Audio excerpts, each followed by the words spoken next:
And a very good evening to you, Grenada, and the rest of the world. I'm not alone tonight.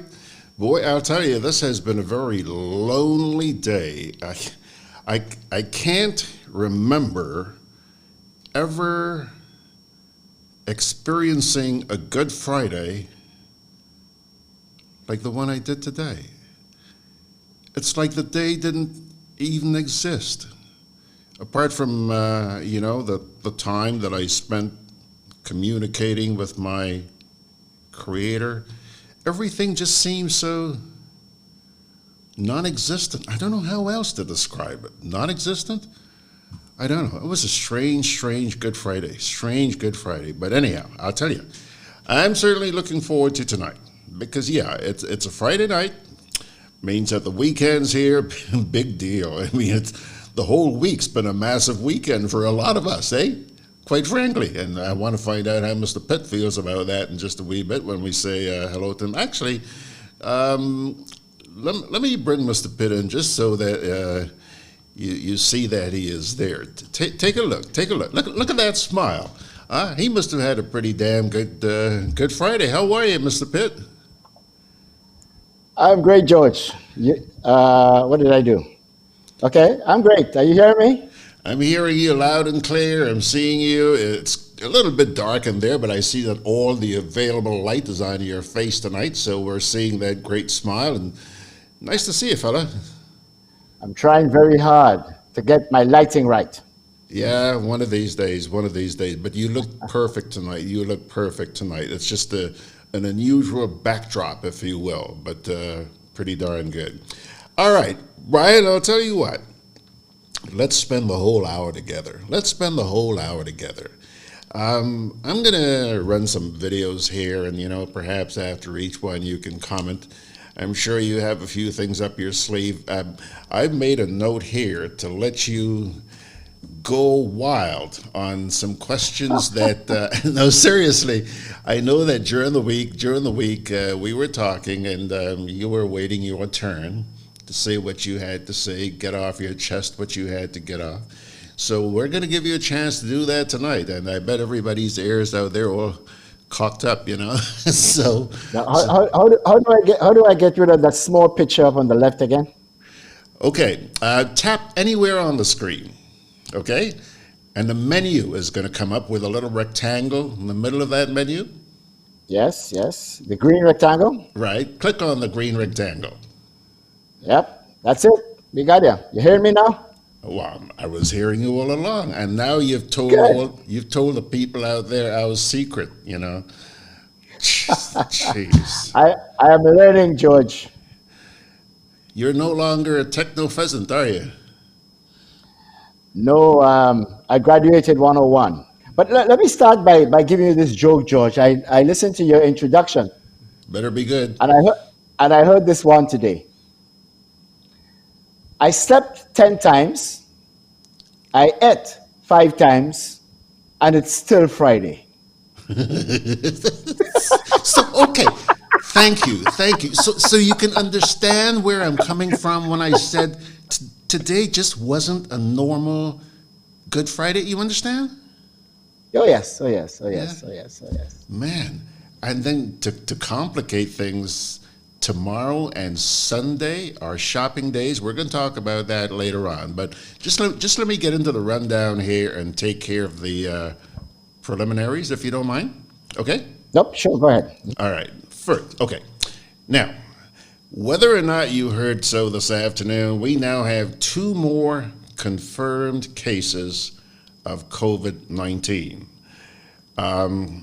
I don't know what was going on with the GIS. Earlier on in the day, they sent out a release saying that there would be a press conference at 4 o'clock this afternoon to announce the results of the 47 outstanding tests that they had.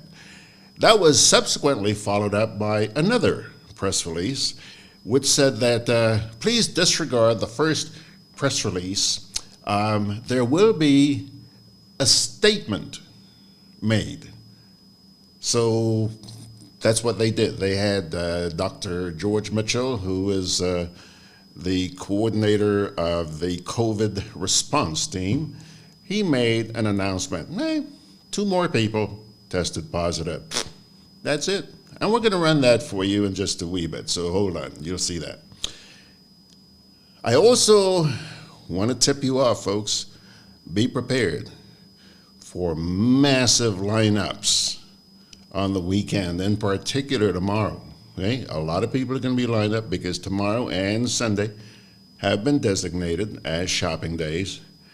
And in preparation for that, I want to show you a video that was shot sometime this week. Somebody sent me a video of the lineup for gas. Remember one day this week you were allowed to go out and buy gas? Well, just wait until you see the length of this line down at Grandad's. I mean, it was insane. And you could imagine what tomorrow's going to be like. I also want to share a video with you which came from the Bahamas.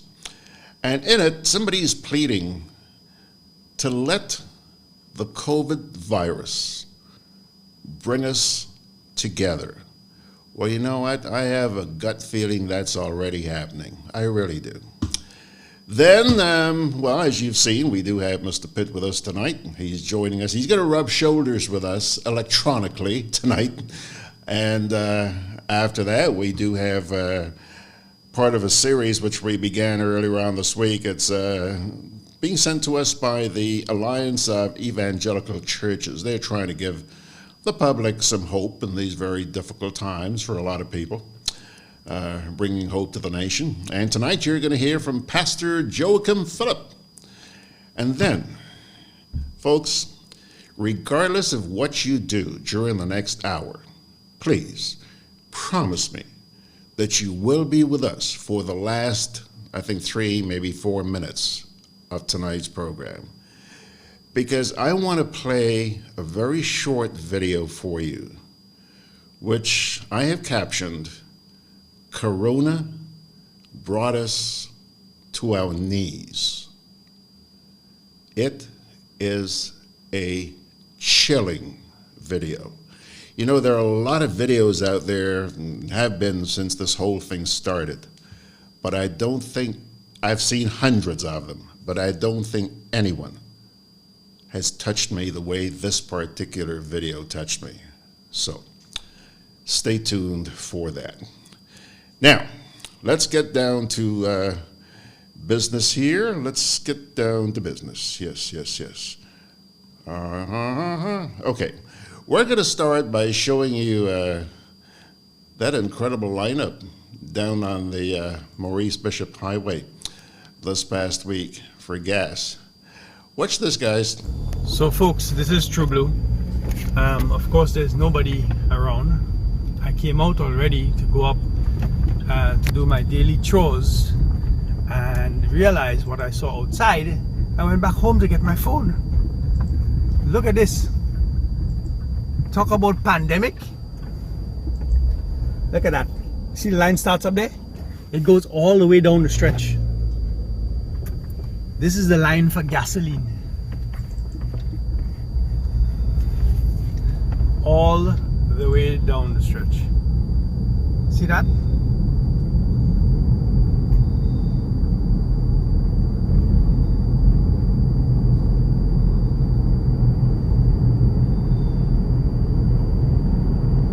I can't believe it. I really can't believe it. Now you see why I had to go back home to get my phone.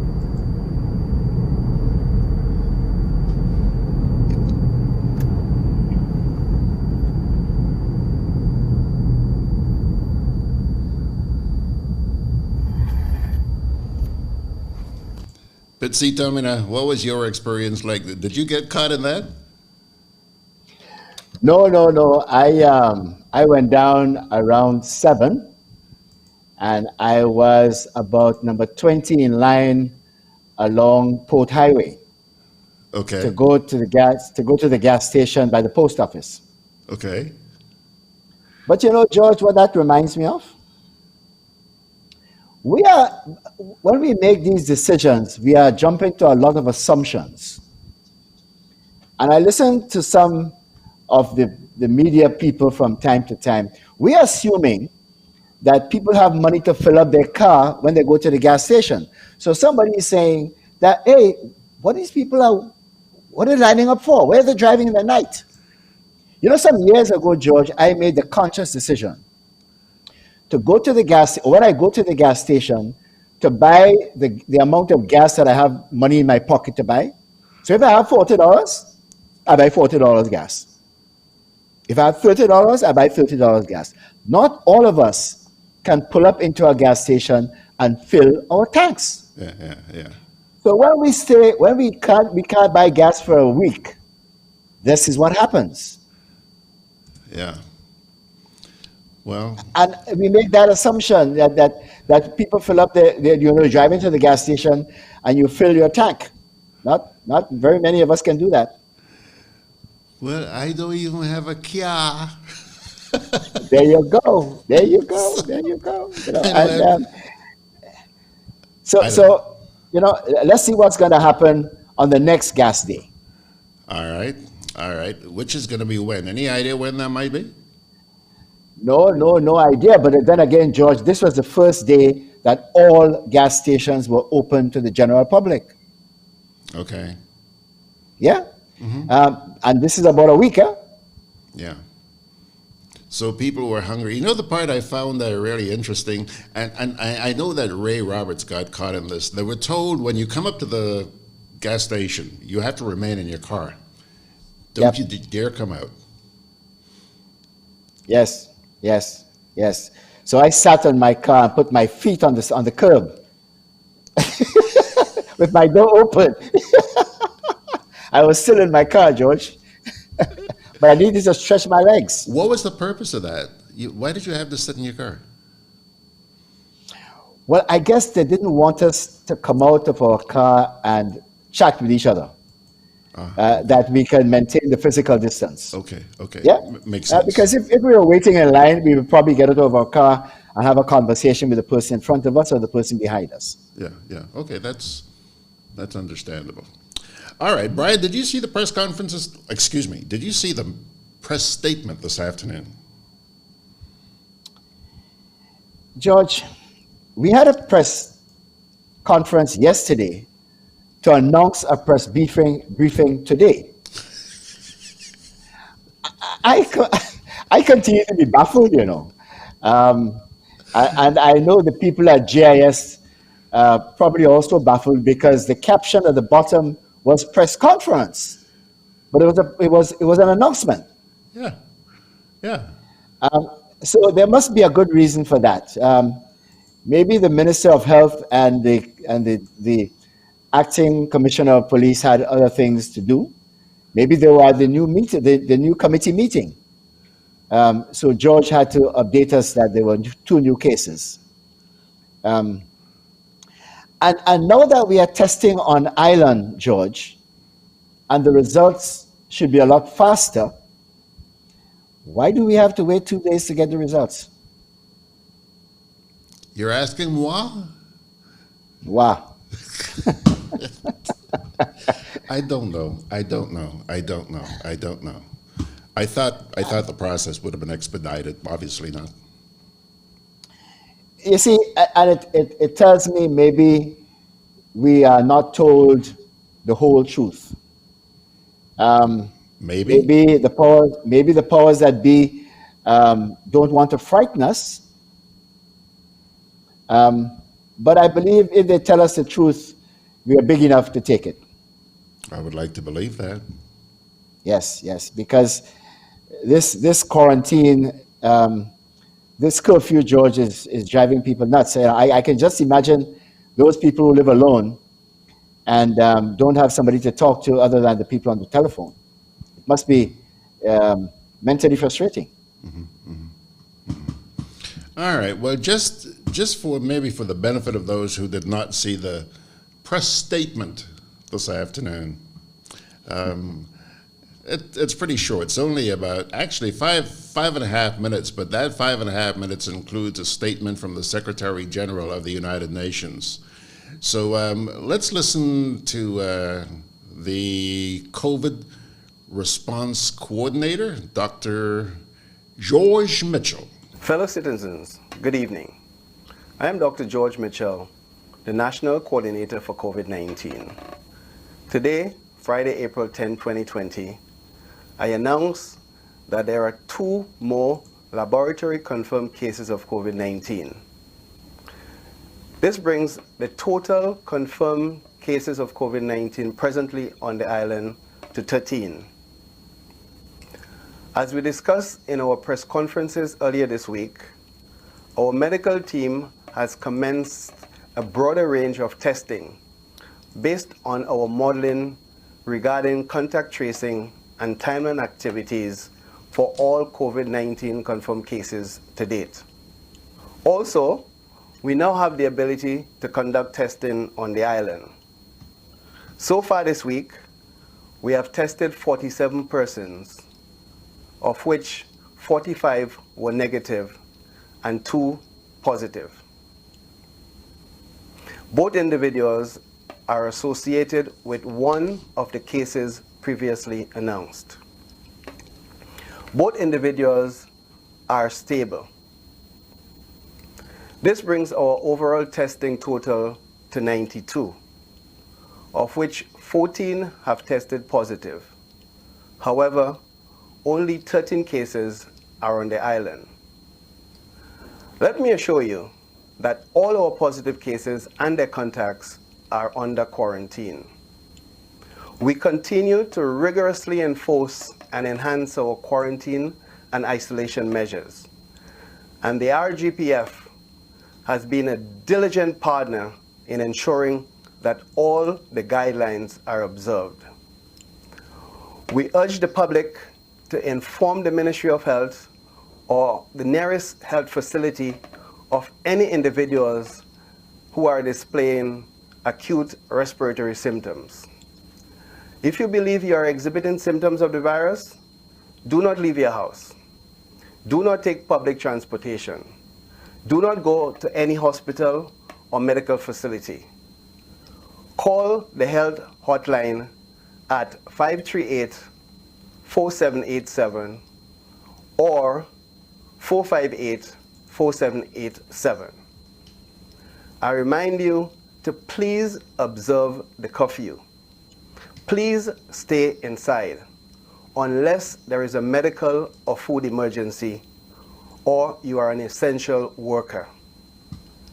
I urge you to wash your hands and to practice good hygiene. Wear a mask or cover your face when in public as much as possible. In closing, I would like to express gratitude to all frontline workers, including our medical professionals and the Royal Grenada Police Force, for their selfless and timely service in helping to protect Grenada, Carriacou, and Petit Martinique from this deadly disease. Let us all work together to prevent community spread and to ensure that our country wins the battle against COVID-19. I thank you. The preceding was a COVID-19 update statement by Dr. George Mitchell, National COVID-19 Response Coordinator. The COVID-19 pandemic is causing untold human suffering and economic devastation around the world. I recently called for an immediate global ceasefire to focus on our shared struggle to overcome the pandemic. I appealed for an end to violence everywhere now. But violence is not confined to the battlefield. For many women and girls, the threat looms largest where they should be safest, in their own homes. And so I make a new appeal today for peace at home and in homes around the world.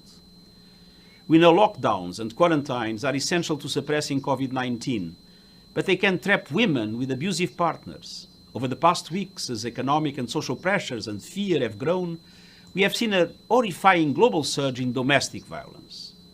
In some countries, the number of women calling support services has doubled. Meanwhile, healthcare providers and police are overwhelmed and understaffed. Local support groups are paralyzed or short of funds. Some domestic violence shelters are closed, others are full. I urge all governments to make the prevention and redress of violence against women a key part of their national response plans for COVID-19. That means increasing investment in online services and civil society organizations, making sure judicial systems continue to prosecute abusers, setting up emergency warning systems in pharmacies and groceries, declaring shelters as essential services, and creating safe ways for women to seek support without alerting their abusers. Women's rights and freedoms are essential to strong, resilient societies. Together we can and must prevent violence everywhere, from war zones to people's homes, as we work to beat COVID-19. Alrighty, Brian, that's your Secretary General of the United Nations. And while you were watching that, I was scanning through the GIS's Facebook page to see whether or not we would have a national report tonight. Well, unfortunately, or fortunately, I don't know, we did not find a national report tonight. What I did see, though, is a piece that they have published there, which is acknowledging the fact that the Chinese are actually helping us to fight the scourge that's upon us right now. When I saw that, I also remembered something that was sent to me by somebody on my WhatsApp forum earlier on today about China. Because apparently China has been reaching out to various countries around the world offering some assistance. I see you nodding your head. You know about that? Yep. Okay. Well, there's an article which appeared in the Los Angeles Times today. And I want to share a few paragraphs with you because here's what it says.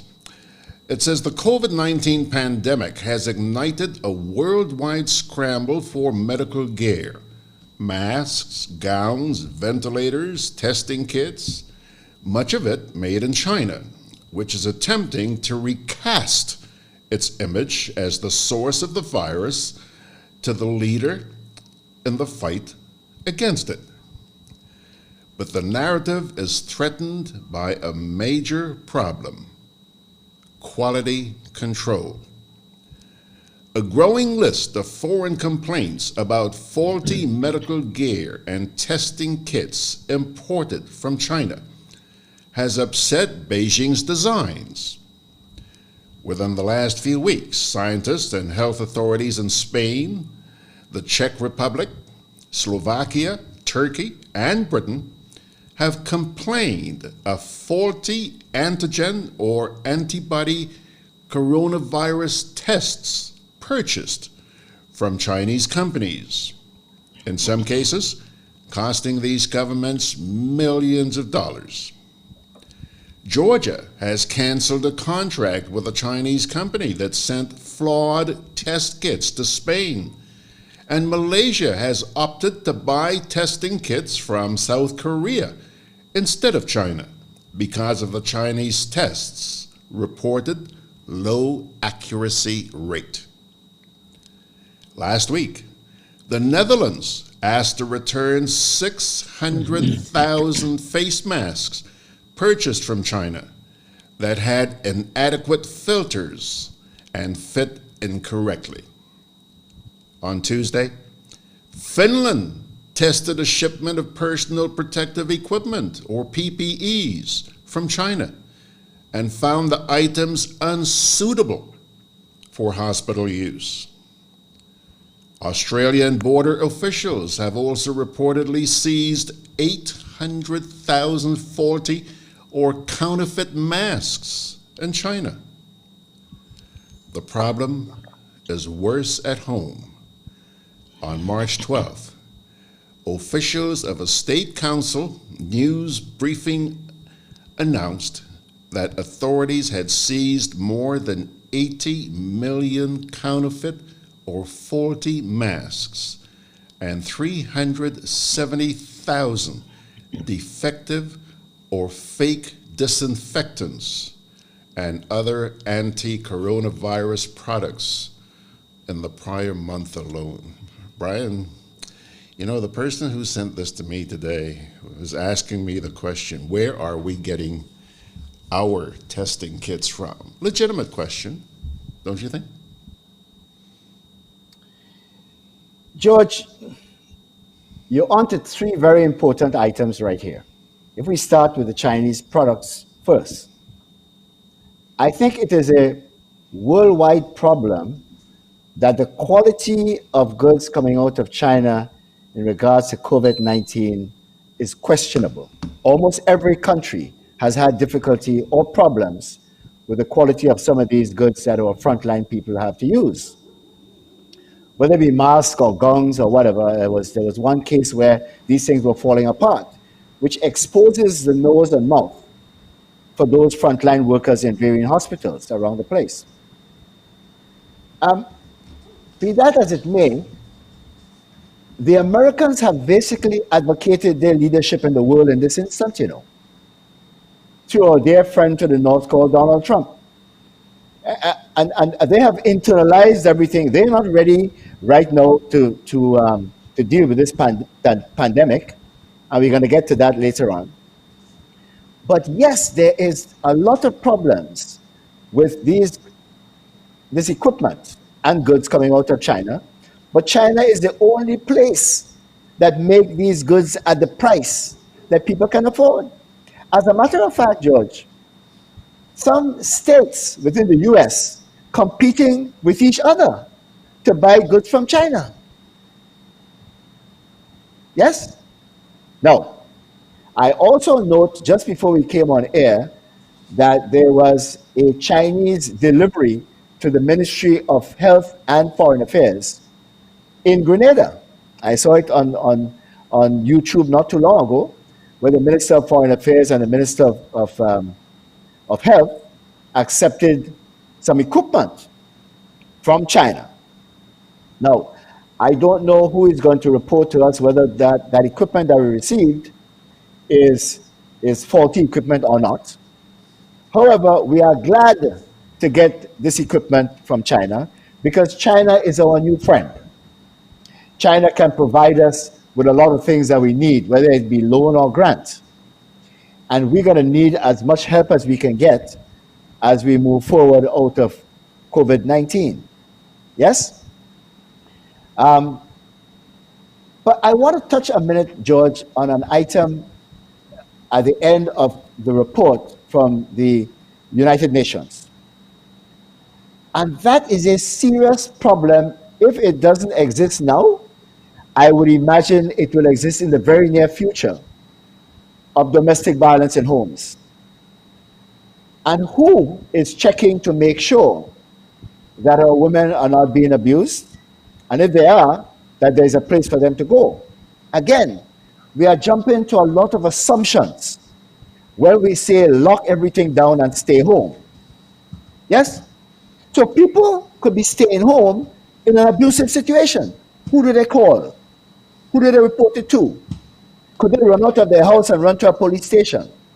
Is there something, have we set up something for these people to some place that they can call, some individual that can go to them? Because let me tell you something, George. The guy going to the rum shop to consume his alcohol on a regular day, that can't do it now, might very well be demanding certain things of his partner at home that she may not want or cannot provide, that might drive to domestic violence, And I think the Secretary General of the United Nations is giving us a fair and very important warning that in all our communities, we have to be careful how we handle this mental strain that people are now undergoing. Mm-hmm. Yes, George? Yes, sir. Now, I want to get to Dr. Mitchell because it was instructive to me on the press conference to announce this press conference that I don't want to misquote him, but words to the effect that his team was making a historic response to COVID-19, and it sounded to me like he was taking a bow, yeah. And I wondered what was the purpose of that. Did you hear that, George? Yes. Yes. That theirs was a historic response to this COVID-19 pandemic, as if to say we are handling this thing the best in the world, and the best in the world included developing countries like the United States. Yes, George?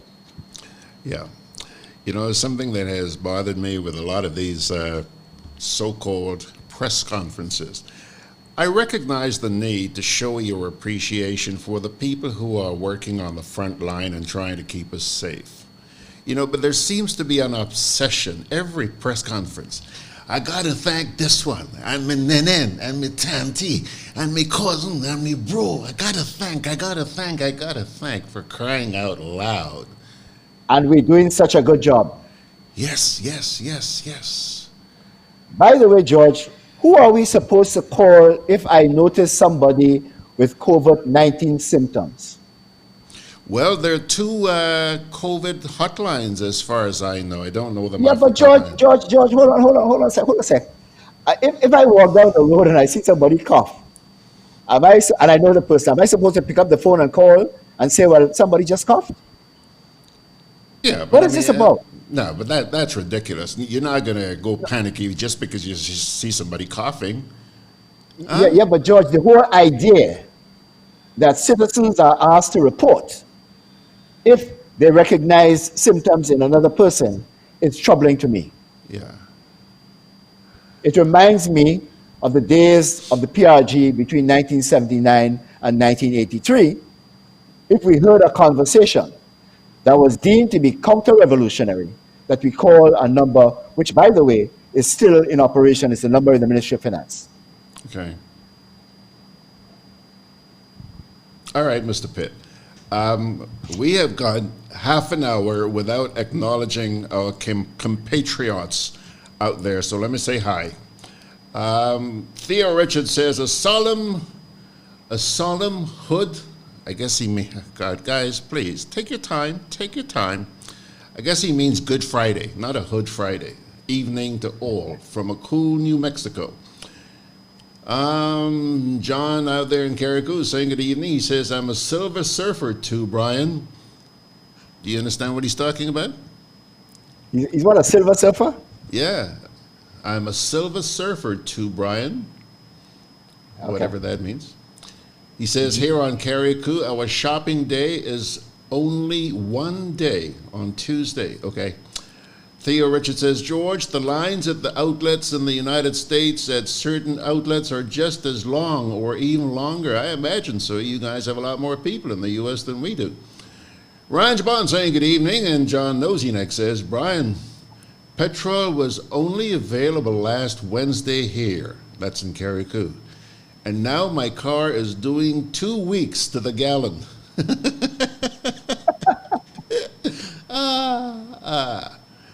Ryan says, Brian Pitt, fill up the tank every time at the gas station.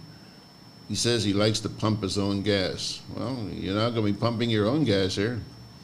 Hello, Trini62. She's saying good night, everyone.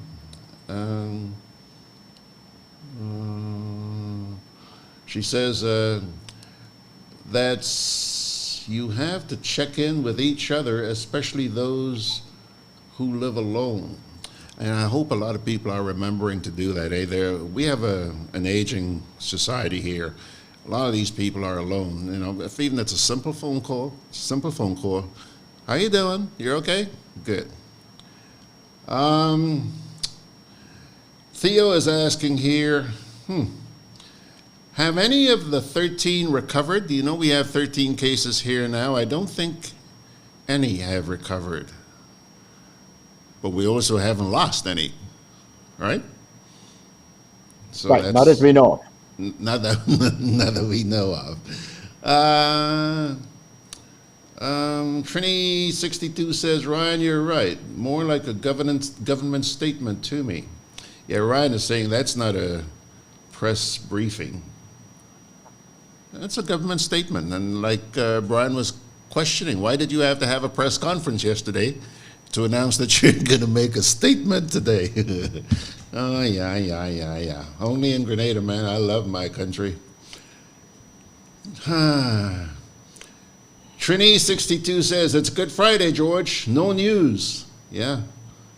Quiet day. Slow news day for us. China assisting America too, not just Grenada. Did you hear about Russia sending a plane load of goodies to the United States, Brian?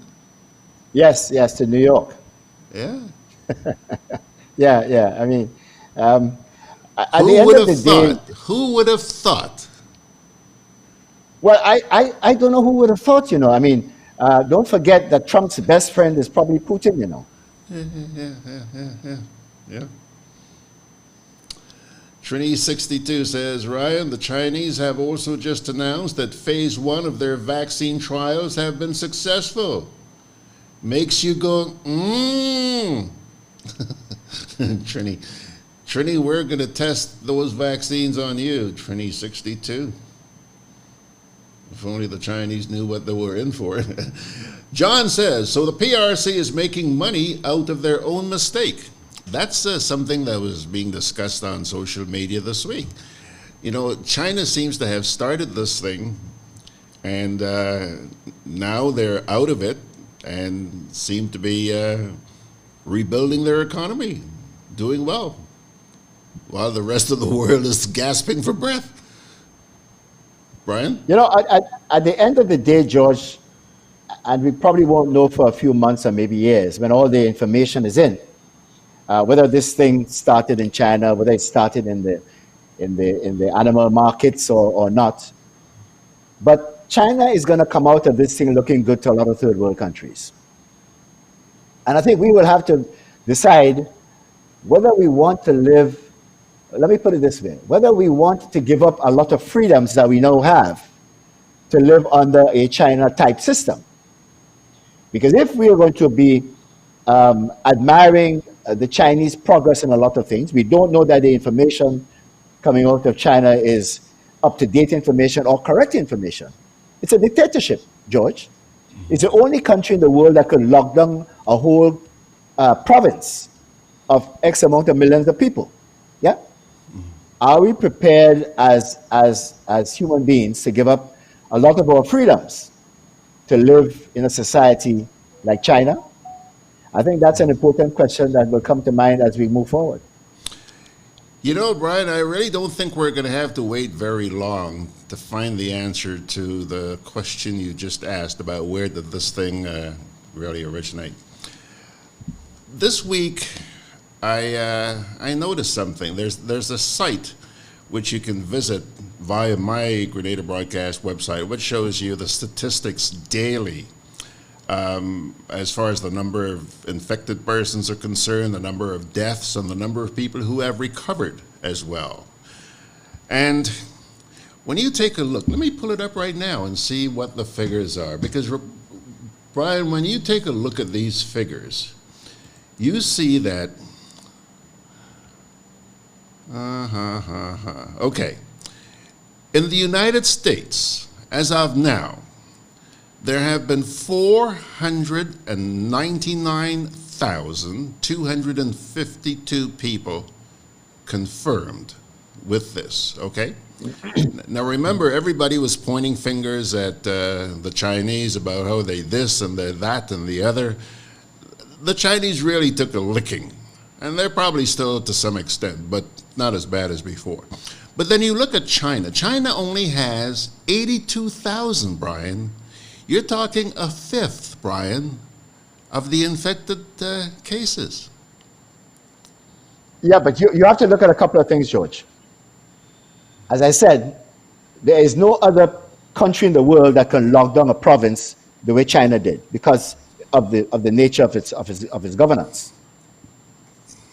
In the United States, for example, and that could be a problem for us later on in the next few years, because America is going to become the epicenter for this problem with COVID-19 because of its health care, because of the less fortunate in our society, and a lot of these people are black. So the idea that a lot of black people dying, or more black people dying from COVID-19 than white people, has nothing to do with genetics. It has to do with the underprivileged section of the society. Yes, George? Whether it's in New York, California, Louisiana, or whatever. A lot of black people are dying because, number one, they wouldn't get tested. Because if they get tested, they have to get treatment, and if they have to get treatment, they have to pay for it. So they probably can't afford to get tested. Yeah? So it's exposing a lot of cracks within the American system itself. Now, bear this in mind, George. The majority of our tourists come from the US, huh? Yes, sir. Yeah. SGU has a lot of students from the US. So until this problem in the US can be put under control, we're going to have a travel problem with people coming back and forth from the US, you know. Yeah. Yeah? Crapo smoke, we pipe. Well, let me tell you something, George. We better pay careful attention to what is happening in the US, unless the Chinese are going to bring a lot of tourists over here from China. But Brian, the point I was trying to make about the U.S. versus China is that, old people here had a saying, when your neighbor house on fire, don't start laughing. Start, wetting yours. Because we were pointing fingers at China, and look at where is really getting hit right now, Brian. Isn't there some sort of message in there, Brian? Well, the message is that the gap between rich and poor in the U.S. have widened in the last 10 years like you won't believe. But, so when you look at Bernie Sanders' campaign strategies in regards to health care and providing for the less fortunate, it's a program that will fit right into the future of the United States, but I don't very much if they're going to go down that road. The gap has widened to the point where America is not looking after its own. And, right. Go ahead. That's the problem. Go ahead. All right. Let me take a little break here and we'll come back. I'm always on the move. Training, traveling, competing. So it's good to know I have Quad Bank in the palm of my hand. Introducing e-banking, one of many customer convenience services from Grenada Cooperative Bank, and there's more to come. It's swift, simple, and secure. Welcome home.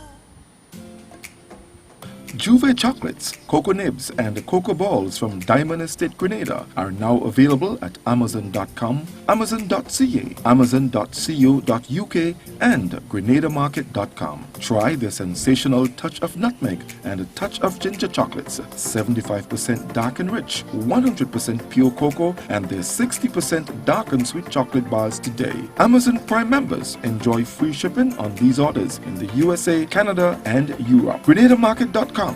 When you can't come to the island, the products of the island will come to you.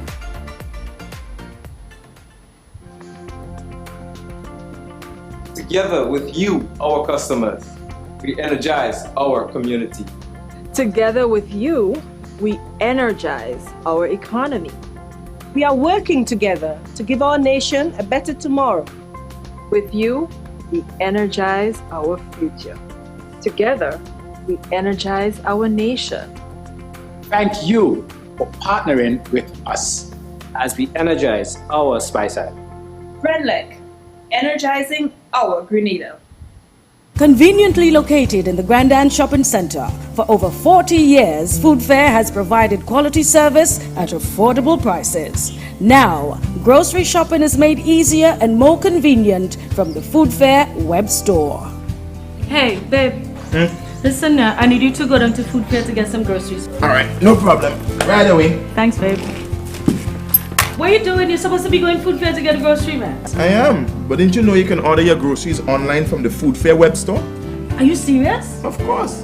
All you have to do is just to log on to www.foodfair.gd with credit card in hand, and with an order of $100 or more, Food Fair Granadas will deliver up to 3 miles away. And you don't even have to worry about your information, Their safety measures are excellent. So hold on. You just order online and Food Fair will deliver to you? Yep. Oh, baby, better hurry up and order, man. I already did. They should be here any minute now. Enjoy easy online shopping anytime from your home or office from the Food Fair web store. Food Fair, where you can fill your baskets without emptying your pockets. All right, we're back with Mr. Brian Pitt on a Friday evening. Brian, some really cute comments here. I think you're gonna love these. First of all, oh my gosh, there's so many of them. They're going faster than I can handle. Somebody was, John in Carriacou is pointing out that Manitou is still eaten here. He says it's a new virus that could be on our doorsteps. You eat Manitou, Brian? That's interesting. That's an interesting comment. Yeah, it is. Yeah. Manitou is a delicacy. Yeah, well, hold on. Trini62 says, John, we have eaten Manitou from time immemorial. We already have the antibodies. Besides, we make sure it's well cooked before eating. And part of the seasoning is rum. In particular, river and twine. So if you have river and twine, George, I didn't know that. And you season that Manitou with river and twine? Yeah. Delicious. Yep. Okay. All right. John says, Trini, the Chinese had eaten bats immemorial, and look at what happened. Yeah, they're thinking out there tonight, Ryan. Trini says, George, despite what people will think, the United States and Russia and the USSR before cooperated a lot more, and cooperated in a lot more areas than people think. It's us, the stupid ones, that does get caught up in taking sides. She has a point. Oh yeah. She has a point. Ryan says, Brian Pitt, your lady MP proposed that Chinese is feeding us Grenadians. You remember that? Whatever happened to that? Don't bite the hand that feed you. Thank you. He also says here, spot on, Gigi. Do not look to the USA for leadership. He says, Brian, you are the Grenada Senator Bernie. You're being referred to as Bernie Sanders, Brian. That should keep you quiet for a while. Okay. Good point. And tattoo gives leprosy. Keep away from bats. I didn't know that. Yeah. All right, Brian. I'll tell you what. I want to play something else here tonight. This is a message from the Bahamas. Somebody who is saying that, really hope that this episode has brought us together. Check it out. This is a message to the people of Earth. Yeah, that's you. The coronavirus was expected to be unlabeled as the end. But truly, it is the beginning of us being one planet, one community, one world, being neighborly, being friendly, being considerate, being compassionate, respecting each other, and respecting the fact that all of us are just people. We're just people living on this one planet together, and what affects one of us can affect all of us. We're not so separated as we considered ourselves to be, us and them, and we and y'all. It's just us. To think that something that is so small could completely bring our mighty world to a halt. We had social distance before we had corona, because the only connection we had was socially on our social media. We live in a world with people we call our neighbors, but we don't even know their name. Now we're craving a human touch, that hug, that fist bump. We had become so sterile in our interaction with each other. Now we've got to be sterile, and we don't like it. Lockdown, curfew, quarantine, these are words that were not a part of our everyday language. And now you can't have a conversation without using one of them. Don't miss out on what this pandemic has done for us. It's reminded us that we are just people, that we need to get along, we need to support each other, we need to appreciate each other, we need to remember that it ain't that serious. The things that we don't want to forgive, the things that we don't want to move past, it ain't that serious. So let go of it. Corona didn't separate us. It brought us together. Countries that wouldn't even speak to each other are now having to work together. You have no choice, because this is not your problem, it's our problem. It don't matter your color, creed, it doesn't matter your social status. We are all prone to this. This is our time to come together. This is our time. This is our moment. Let's not miss it. This is our time to be human again. This is God's message to us. Let's not miss it.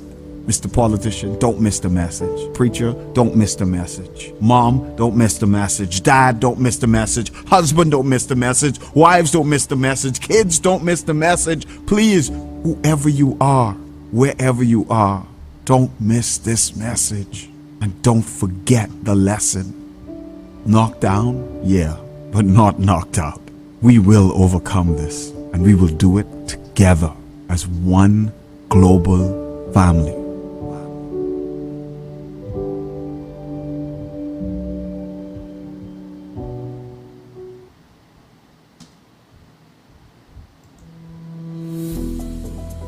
Hi, my name is Akasie, and I'm 16 years old.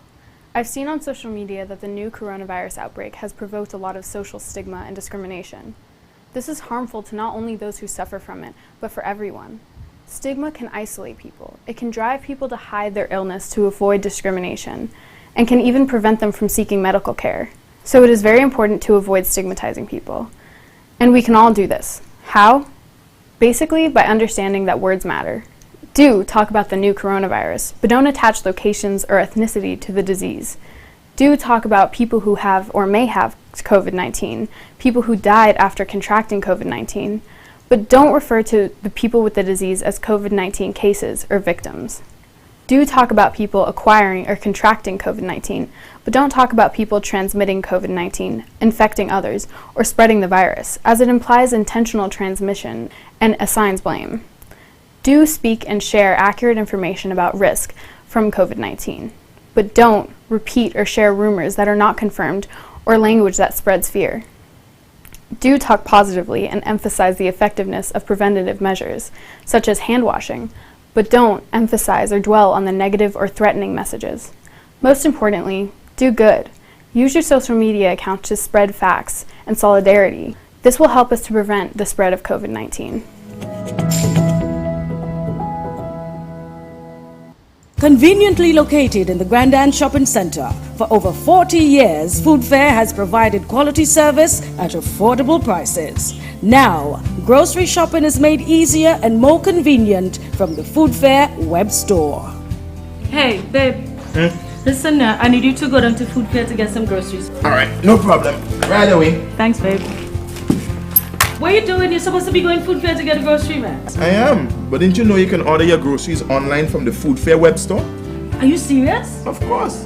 All you have to do is just to log on to www.foodfair.gd with credit card in hand, and with an order of $100 or more, Food Fair Granadas will deliver up to 3 miles away. And you don't even have to worry about your information, you know. Their safety measures are excellent. So hold on.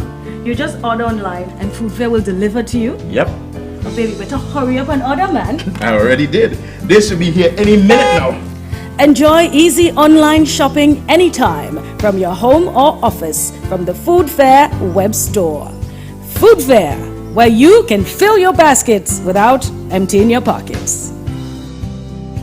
Hey, Lynn. Hey, neighbor. Here's the bill I asked you to pay for me. How did you get your electricity bill to be so low? For one, we size our transformers just for what we need. And we unplug transformers, chargers, and other devices when they're not in use. We also replaced our light bulbs with LEDs. They burn less energy, right? Much less. I even replaced the seal on my refrigerator door to keep the cold air in. And Grenelec is always advising us not to open the fridge too often. That's right. And my family washes and irons in bulk. With fuel prices changing all the time, how do you know if it is working? We pay attention to the usage history table. Over time, our average usage has decreased. So while Grenada can't control fuel prices, I can conserve energy and save money. GRENADA, energizing our Grenada. Juve chocolates, cocoa nibs, and cocoa balls from Diamond Estate Grenada are now available at Amazon.com, Amazon.ca, Amazon.co.uk, and GrenadaMarket.com. Try the sensational touch of nutmeg and a touch of ginger chocolates, 75% dark and rich, 100% pure cocoa, and their 60% dark and sweet chocolate bars today. Amazon Prime members enjoy free shipping on these orders in the USA, Canada, and Europe. GrenadaMarket.com. When you can't come to the island, the products of the island will come to you.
Alrighty, folks, I'm back with my Friday night guest, Mr. Brian Pitt. Mr. Pitt, forgive me for jumping in front of you tonight. I know I mentioned at the top of the program that I know that you had a number of things you want to talk about, but I must have distracted you. So before we pull the curtain down, why don't you loosen up and start swinging?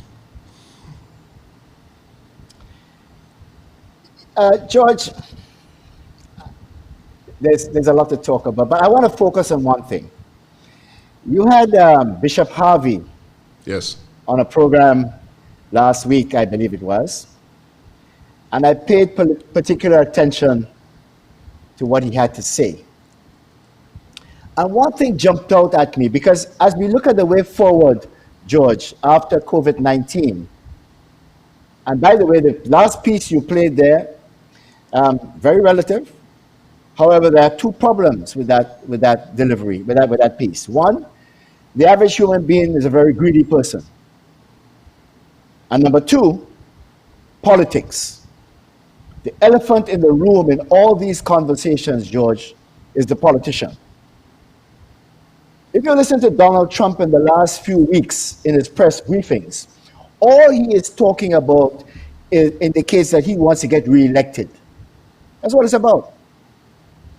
Now, I listened to Bishop Harvey, and it was instructive that he was talking about getting politicians to debate the issues as it relates to how we move forward. Yes, George? Yes, sir. But the Catholic Church is a very important member of social partners. Yes, sir. The social partners in Grenada, very influential Catholic Church, should provide the leadership in getting government to not only plan the way forward, but to debate the issues in a public forum. And I challenge Bishop Harvey that to take this message to his partners in the social partnership, that before the next election, we get the politicians to sit down and talk about the issues as it relates to how we go forward, agriculture included. And I note there is a paper going around now about the way forward for agriculture, which as far as I'm concerned is nonsense. Because we've had several of those. You heard of the ARD, George? Yes, sir. After Hurricane Ivan, 14 years ago. Yes, sir. We brought a special guy from Trinidad to head this organization that was going to plan the way forward for the rural economy, which would have included agriculture. Yes, George? I don't hear anybody talking about a percentage of the transformational fund for agriculture. I don't hear anybody talk, and this is what's happening now, George? Talking about the importance of the MNIB, the marketing board, in delivering our produce, our fish, and our chicken or poultry to market. That's where we have to start the conversation. We should not be admiring what's happening out of St. Vincent, because they have worked on that. For years they have worked on that. But we have concentrated on building hotel rooms. And we fooled all the people in pretending that when we build the rooms, the jobs will come. The elephant in the room in Grenada, George, is the Right Honorable Dr. Keith Mitchell. In a press conference that he had recently, he put on his political hat. You remember that, George? What does his political hat have to do with the recovery from COVID-19? All these guys in the region, George, and I don't know there's any exception, is all thinking about re-election. They're not thinking about a long-term plan to get all these economies forward. And let me tell you something. The American economy is not going to survive in anywhere soon. I hear they're talking about opening up the American economy at the end of May or July or August or whenever. That thing is not going to be open for a while. And then what's going to happen to us? Yeah. So, Bishop Harvey, talk to the other members of the social partnership and see how you can assist. And not only assist in planning the way forward, but assist immediately in disbursing the stimulus package, George. Because I hear politicians talking about who should benefit from this package. Do we know who the farmers are? Do we know who the fishermen are? Do we know who the vendors are? It tells me, George, that we're going to weaponize this stimulus package to please those people that support us. So maybe Bishop Harvey and his social partnership can talk to the government of Grenada and say to them, we will handle the disbursement of the stimulus package. And Mr. Prime Minister, we want you and all your politicians, as we approach the next general election in Grenada, to debate the issues in a public forum.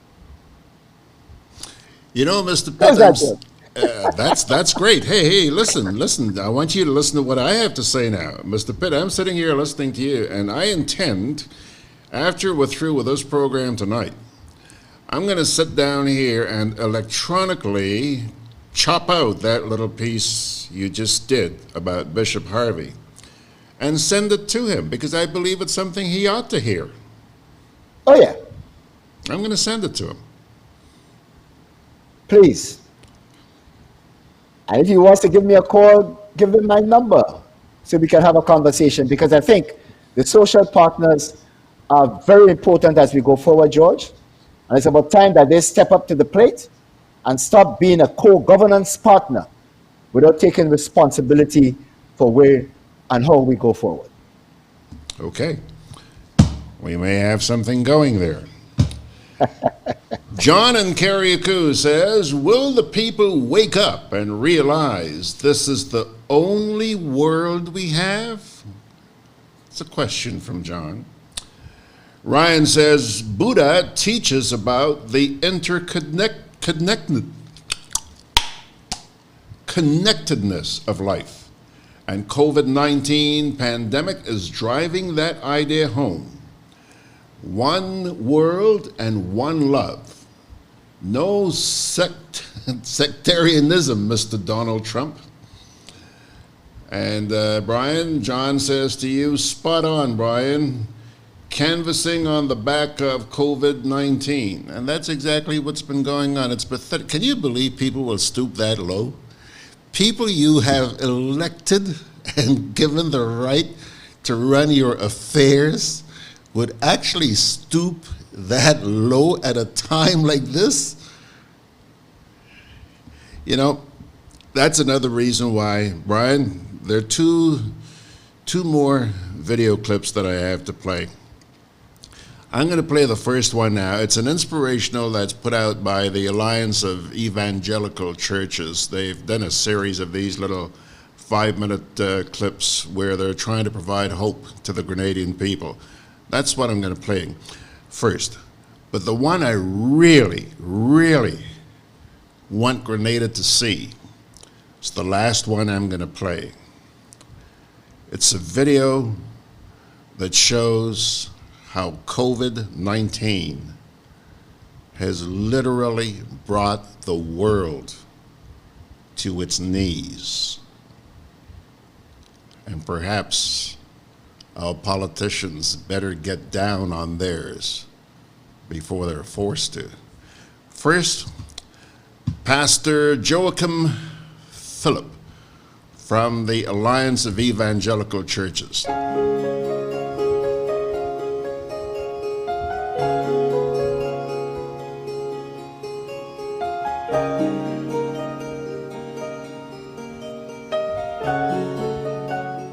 Good day. My name is Pastor Joachim Philip, pastor of the Pentecostal Assemblies of the West Indies, and also the first vice president of the AAC.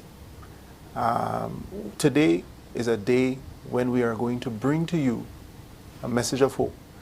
I want to just share with you for a short moment that this season that we're living in is a temporary season.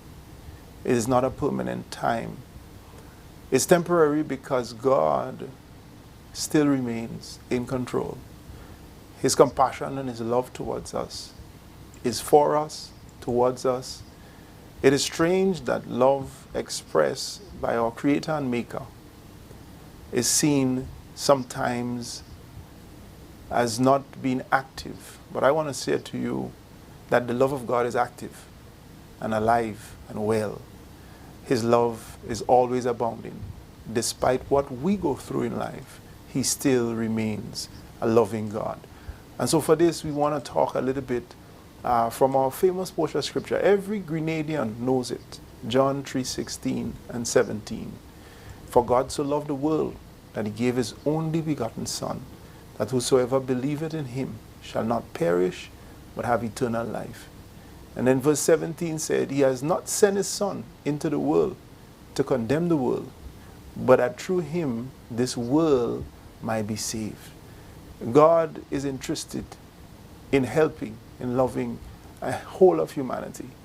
You see, the cross is a symbol of love, a symbol of justice, a symbol of hope, a symbol of grace, a symbol of freedom.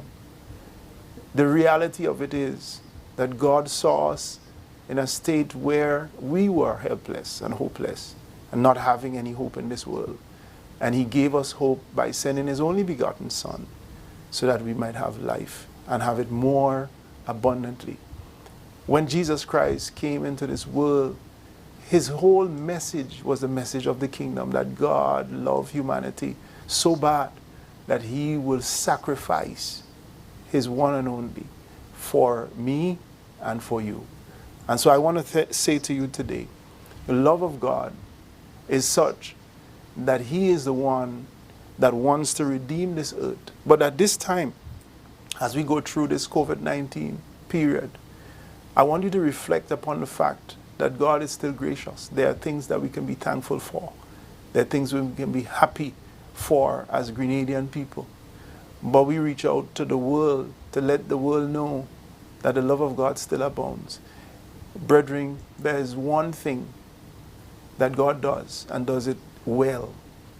There's sometimes He would save us from some things, and there's sometimes He will take us through some things. At this point in time, you're going through something, but guaranteed, his promise is that he will never leave you nor forsake you. And so all the persons that are going through difficulty at this time, I'm going through a period of seemingly hopelessness, and the persons that are dying, and the person, we are praying that you get through this period. Loss of family, loss of job, loss of hope. We're bringing hope to you to say to you at this time that Jesus Christ is still on the throne. He loves you, and he's asking simply, give him an opportunity with your life. And as you give him an opportunity with your life, he will indeed cause your end to be much better than this time we are experiencing. The Bible says to us, he loves us so much that if we believe on him, he says he would give us eternal life. Whosoever, it does not have creed, color, race, status. It doesn't matter. Whosoever call on his name. And then he says, I didn't come into this world to condemn the world. So there's no condemnation in God. There's no condemnation. He says the world must be saved through him. So he came to save and not to condemn. And so we want to speak to you, and we say to you, whether saved or unsaved, whether believer or non-believer, that there is hope in the love of God. And the love of Christ can take you through this period. Reflect on him. And there's some simple things you do at this time. You ask Jesus to come into your life, to come into your heart. Lord, I'm facing a difficult time. Come into my life and my family and my world at this time, and brings a sense of strength and a sense of hope. And I'm telling you, he will. You see, for me, it wasn't the wrath of God that caused me to surrender to him.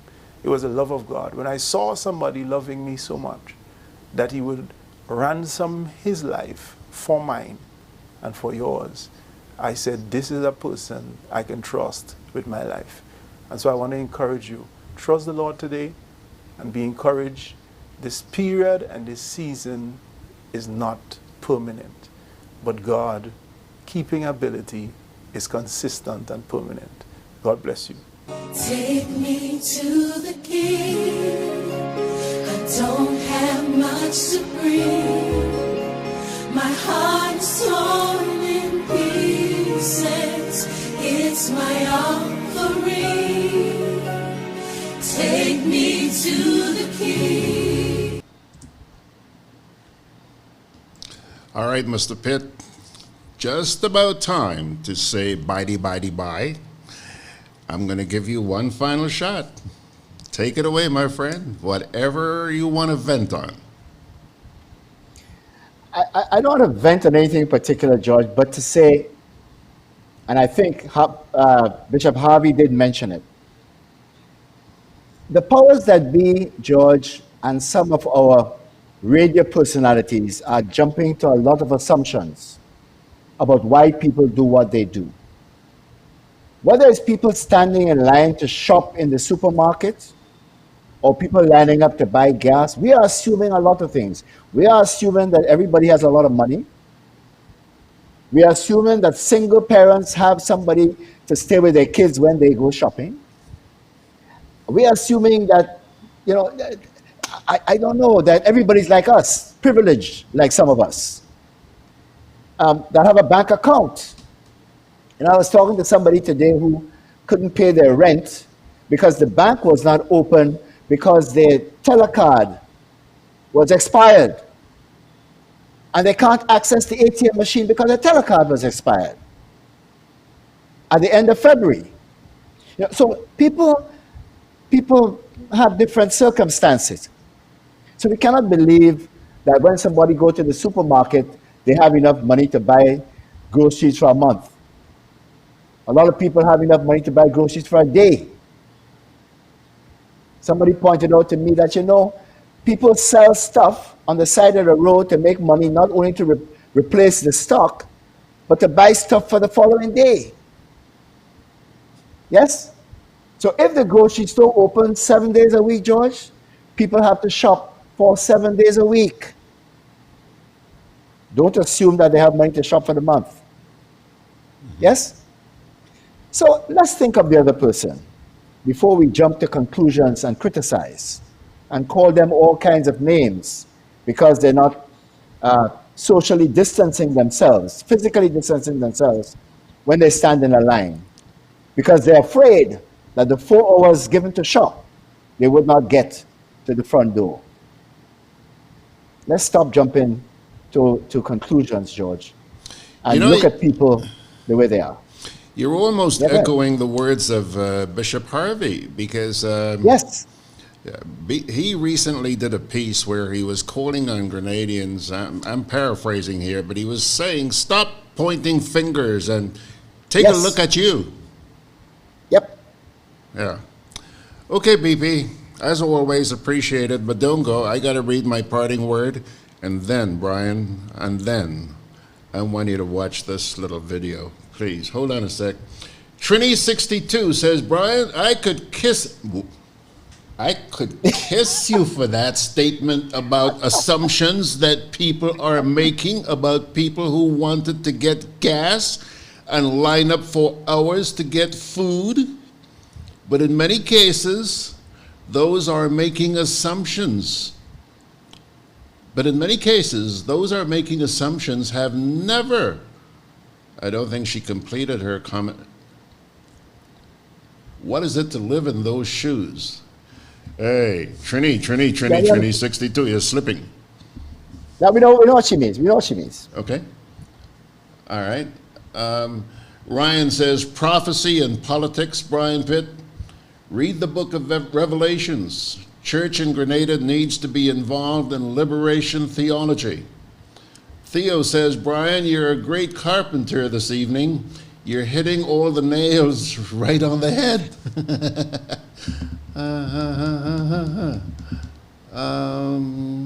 Okay. Parting word, Brian, and then that video. Tonight's reading comes from the book of Zephaniah. Zephaniah chapter 2, verses 1, 2, and 3. Gather together, gather yourselves together, you shameful nation, before the decree takes effect, and that day passes like windblown chaff, before the Lord's fierce anger comes upon you, before the day of the Lord's wrath comes upon you. Seek the Lord, all you humble of the land, you who do what he commands. Seek righteousness, seek humility. Perhaps you will be sheltered on the day of the Lord's anger. Zephaniah chapter 2, verses 1, 2, and 3. Pilgrims, I'm going to take a day off tomorrow and maybe try and get some shopping. Brian, you come and pick me up to go shopping tomorrow? Nah. I just have enough gas to go shopping for myself, George. So Georgie Porgy's out of luck. No. Georgie Porgy you can walk down to the car now, George. Yeah, man. Sure, and don't forget, you're a senior citizen, huh? So you have preferred shopping. Brian. You can go to the front of the line, George. Brian, walking down to the carnage ain't no problem, Brian. It's climbing that hill back up. Climbing back up that hill, because me ain't taking no bus. I ain't taking no bus. Well, buses aren't running, are they? But buses aren't running, George. Yeah. Okay, Brian, please, just look at this video. It's 3 minutes and 33 seconds long. And stop very quietly and ponder what you're actually seeing here. This, my friend, is chilling, really.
there you have it, folks.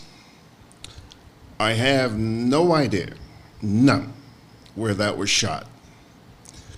I have no idea what bit of music that was, or what language, or whatever. I have no idea who sent that to me. What I do know is that it hit home hard, real hard. And I can't help but think, if this is what the coronavirus has brought us to, it's been the greatest blessing we will ever experience. It's hard to talk. Good night. God bless you.